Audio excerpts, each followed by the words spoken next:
My first question in the morning is, can you all hear me nice and clearly? Just give me a wave of your arms and the carriage is there so that I know that you're receiving me loud and clear, lying alongside the banks of the River Thames, and that's between Richmond and Kew here in southwest London.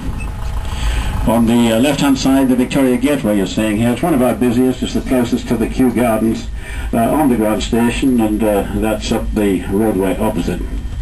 As you look to the right-hand side here, you can see what remains of the crocus carpet, the famous crocus carpet here at Kew. They're all dying away now. They were flowered a little bit early this year.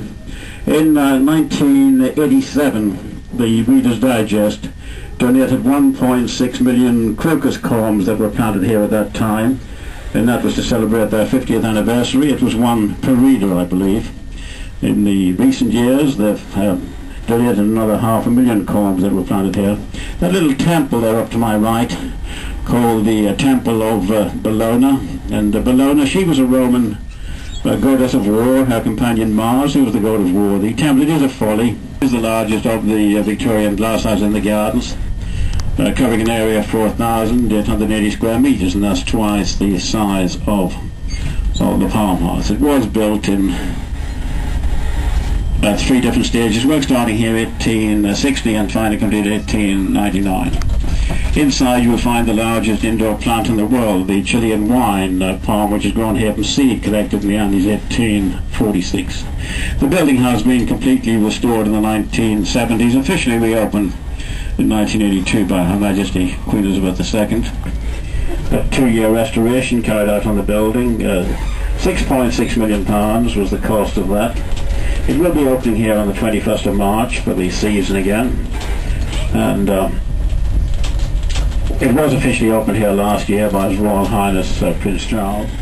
A recurring theme with Henry Moore. He would return to the knife-edge figures, the mother and child figures, and also the large female reclining figures. He kept returning to these pieces of sculpture. Here on the left now you're seeing the draped figure of mother and child here on the left-hand side. And then if you look just ahead of me over to the right, there's the large reclining female figure here. This particular piece, he sculpted this in 1982. He was then 84 years old, and he died 4 years after in 1986.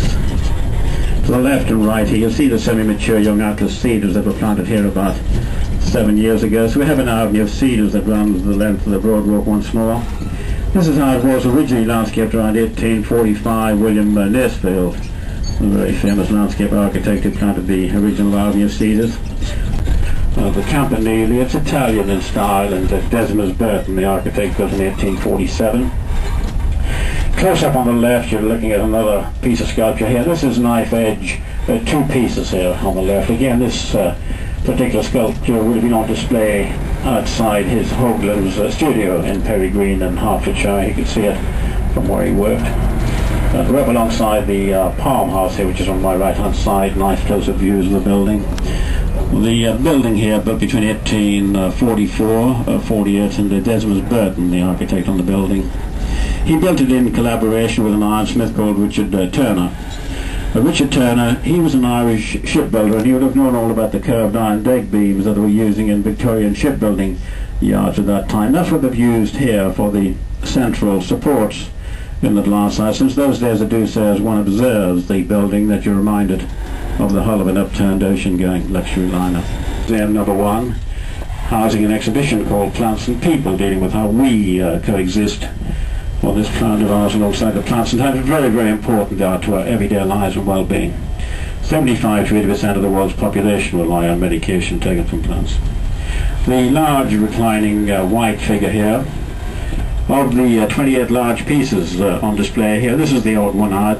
All of the others are cast from bronze, and this is made from fiberglass. This particular piece would have been on display outside Fitzwilliam's Museum at Cambridge before it arrived here for the exhibition here.